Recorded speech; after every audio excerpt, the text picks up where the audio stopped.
At 72, Harold Whitmore walks into the same neighborhood bank he's trusted for decades, only to be told he cannot withdraw his own savings without additional verification. The teller avoids his eyes, the manager speaks slowly like Harold can't understand English, and the line behind him grows uncomfortable. Confused, embarrassed, and quietly humiliated, Harold senses something is very wrong. Stick with me while I share my story, and if it touches you, don't forget to support our channel by hitting that subscribe button, dropping a like, and sharing it with the people you care about. What happened next would expose a betrayal that had been unfolding for years right under his nose.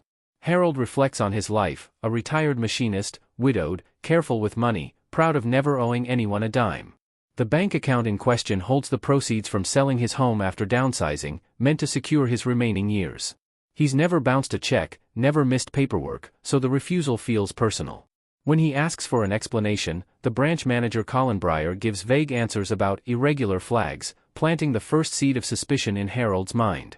As Harold prepares to leave defeated, a young teller named Evelyn Cross slips him a folded note while pretending to hand back his ID. Her hands are shaking. The note simply reads, "They're lying to you. Please don't confront them here." For the first time that day, Harold feels something stronger than shame, fear mixed with anger. Why would a stranger risk her job to warn him? At home, Harold replays every interaction he's had with the bank over the past 2 years. He remembers being pushed to sign routine update forms, encouraged to move funds into temporary holding accounts, and brushed off whenever he asked detailed questions. The betrayal cuts deep because the bank wasn't just a business, it represented stability after his wife's death. The idea that someone may have been quietly circling his money feels like a personal violation.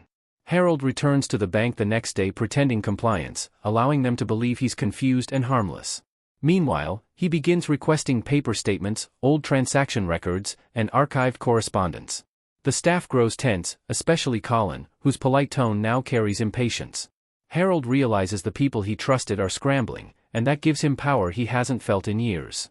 Evelyn contacts Harold privately, revealing she discovered internal notes labeling him as low risk, unlikely to challenge delays.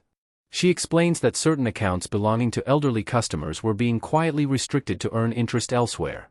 Hearing this confirms Harold's worst fear: he wasn't denied because of policy, he was targeted because of his age and isolation. The betrayal now feels calculated, not accidental. Instead of reacting emotionally, Harold chooses patience. He consults a quiet, methodical attorney named Marcus Leland, who specializes in financial misconduct. Together, they uncover a pattern spanning years, with Harold's account as one of many. Each document adds weight to the revenge Harold isn't seeking out of spite, but out of dignity, a chance to reclaim control after being dismissed as invisible. The bank attempts damage control, suddenly approving Harold's withdrawal and offering apologies framed as misunderstandings. But it's too late. Harold refuses the money, knowing accepting it would erase the paper trail. For the first time, the bank is afraid of him.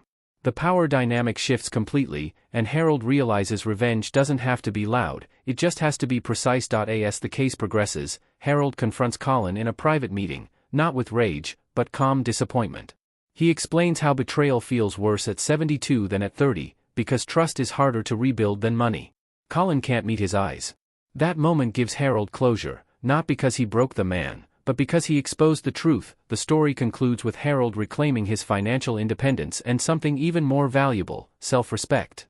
Evelyn finds a safer workplace, the bank faces consequences, and Harold learns that age doesn't make someone powerless, it just makes predators assume they are. His revenge isn't about ruining lives, but about proving that even at 72, silence is a choice, and he chose justice.